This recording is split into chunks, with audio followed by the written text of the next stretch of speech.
যে দুই ভাই, একজন তুষারকান্ত বণিক আর চন্দ্রকান্ত বণিক, এরা দু ভাই।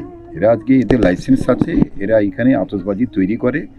অন্যান্য এই আতশবাজি যে সমস্ত এগুলো আছে এখান থেকে তারা তৈরি করতেন। পাশে আরেকটা দূরে একটা জায়গা আছে, সেখানেও মালপত্র তৈরি করে। কিছু মাল এদের বাড়ির ভিতরেই স্টক থাকে।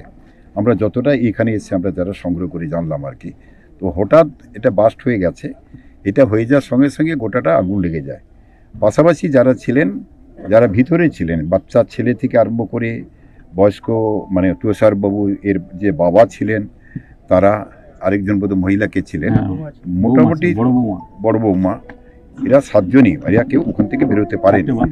4টে বাচ্চা আর 3 জন বয়স্ক লোক, বা একজন বাবা এবং আর তার স্ত্রী বোধ হয়।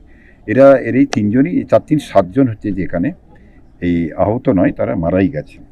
এবং অন্যান্য যারা ছিলেন তারা ভিতরে যেতে পারেনি, বাইরে ছিলেন।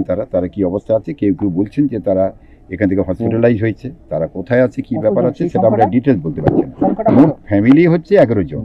11 জনের মধ্যে 7 জন মারা গেছে, আর বাকি 4 জন তারা কেউ ভিতরে ছিল বলে মনে হচ্ছে না।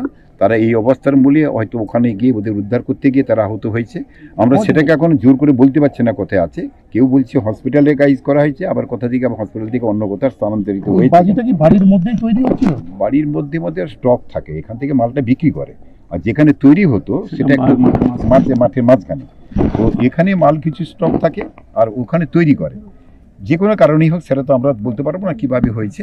এখানে হঠাৎ করে বাস্ট হয়ে যাওয়ার ফলে গোটা চারপাশে পাকার বাড়ির চারধারে সমস্ত জায়গায় বিস্ফোরিত হয়ে যায়। দমকল কি আসতে দেরি হলো? দমকল তো এখান থেকে অনেক দূরে, খবর দেওয়ার পরবর্তীকালে তারা এসেছে যদিও গাড়ি এখানেই আছে, কিন্তু দমকল এসে কি এখানে এসে আমাদের এটা করেছে না, তার আগে এই কারখানার কি অনুমোদন ছিল, প্রশাসনিক অনুমোদন? হ্যাঁ, আমি যতটুকু রিপোর্টের যে এদের লাইসেন্স আছে।